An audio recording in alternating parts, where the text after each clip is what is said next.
Greetings, everyone. Welcome. Primary research is, as I've mentioned before, what we generate, and it's going to serve a specific objective. We have high turnover, and we're going to go gather information to figure out why we have high turnover.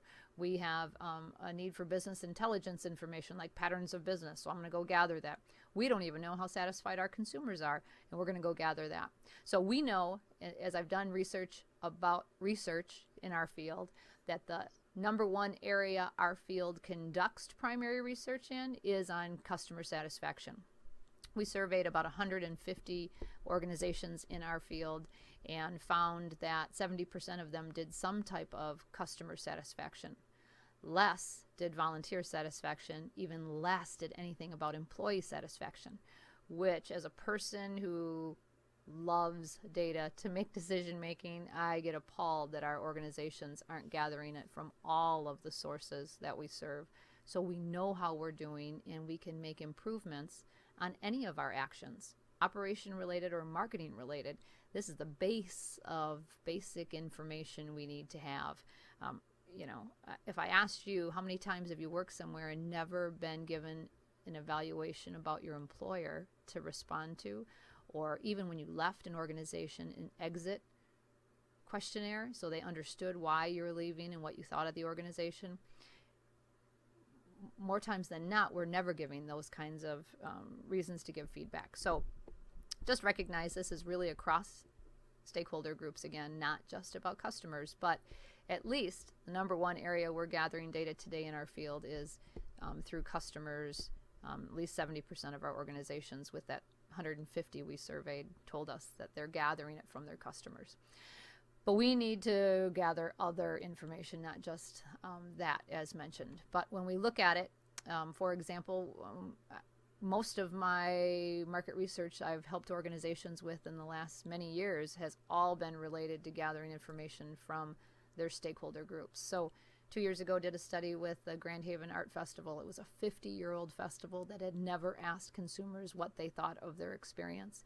It had never asked the local community, their business community, that the festival goes along the downtown of Grand Haven, never asked the local businesses in that area what they thought of the experience, and never asked their vendors who participated as artisans in the art festival what they thought of the experience. So again, 3 stakeholder groups that had never been talked to in 50 years.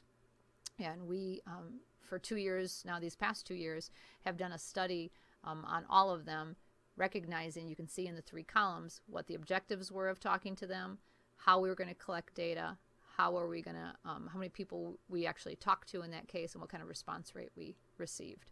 So in this case, Grand Haven has gone on to say it completely revolutionized how they were going to approach their business, their festival, their 51st and then 52nd festival, as a result of gathering data. They had been in this same routine about how they delivered this art festival. Well, a lot has happened in the festival industry in 50 years, and one is incredible amounts of competition, both direct art festival oriented and other festival oriented. Probably no other area of our field in the last 5 years has blown up as much as the event and festival industry. So it's incredibly important that they became more strategic about the whole approach.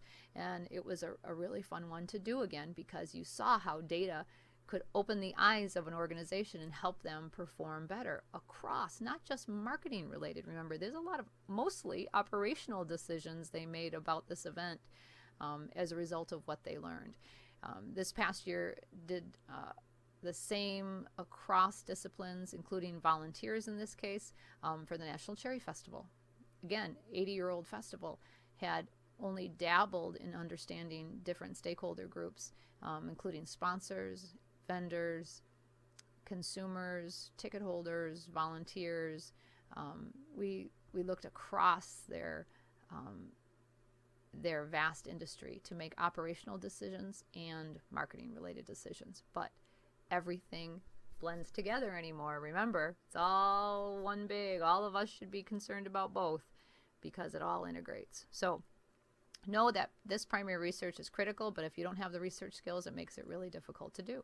So primary research advantages are it's directly applicable and usable because related to my issue and my concern. It's accurate and reliable because I gathered it and I at least know where may have some limitations, and it's up to date. But it's also taken time, it's taken money, and it's, again, disadvantages. It's not always accessible because I might not have the skills to do it. So research classes that you may take, incredibly important at this stage in the game. Again, whether you're an operator or a marketer, but I like to say you're always both, right? We're all big one thing. Dataflog identified kind of a framework, a generic, lots being written about this subject today, but they identified a framework to think about what kind of information you'd want to gather about your customers. You can see on the left-hand column, understanding the market, finding new markets. You'd want data about that, about your product. How do we improve service? How do we be more innovative? What kind of future needs, etc. How do we personalize the experience? And then about the organization, right? So understanding competition as an example. So I like this chart because it starts to give you a framework of, okay, I understand now, Patty, that there's secondary data and primary data, but how do I, as an organization, wrap my arms around all the stuff we should be gathering? So they give an idea, but for years when I work with clients, I've been doing that as well because it is incredibly overwhelming. So here's one from 2006, 2007 even, that I did with Sheplers. We looked at research objectives in the left-hand column, where we were going to get that information, how are we going to do it, and how big the sample was that we were going to be able to utilize. And then the AMJJAS is month of the year, right? April, May, June, July, August, September, and we identified with checks where we were going to gather this data. So if you look at the research objectives on the left, you're going to see everything about consumers across their disciplines. They have their transient ferry line, right, that goes to Mackinac Island, but they also do a lighthouse cruise. They also, they had a website. They had other, markets that were potential that we could go understand. We had data, or we were going to go gather data from a general visitor that comes to the Mackinac City area. They may never go to Mackinac Island. We wanted to understand more about them, so we understood, how to get them information. And we did this, and it was fascinating, again, to see across an organization how data was going to help direct and drive decision making differently. Oakland County Parks did the same thing, working with them for the last many years. Across the top here, you'll see all of their different aspects of their organization. They have water parks, they have campgrounds, they have golf courses, they have adaptive recreation programs, an activity center. You can see a mobile recreation unit.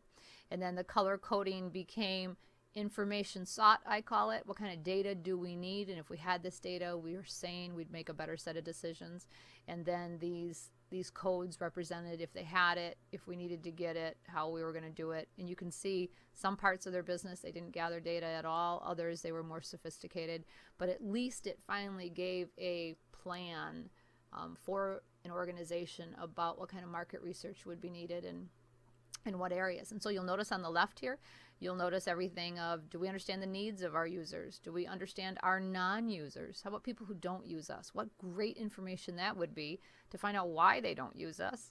Is it skepticism? They don't think we can meet their needs, or they don't even know about us? What are the reasons people in our targeted segments don't use us? Competition information, employee information, etc.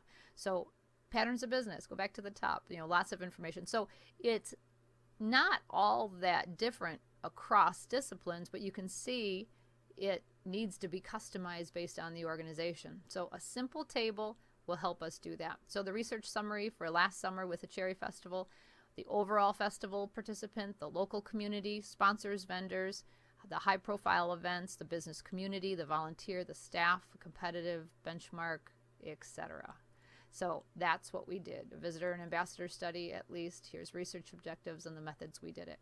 That's a primary research process. Critically valuable to understand specific areas that we have not done with. So the problems with getting there generally are garbage in is garbage out.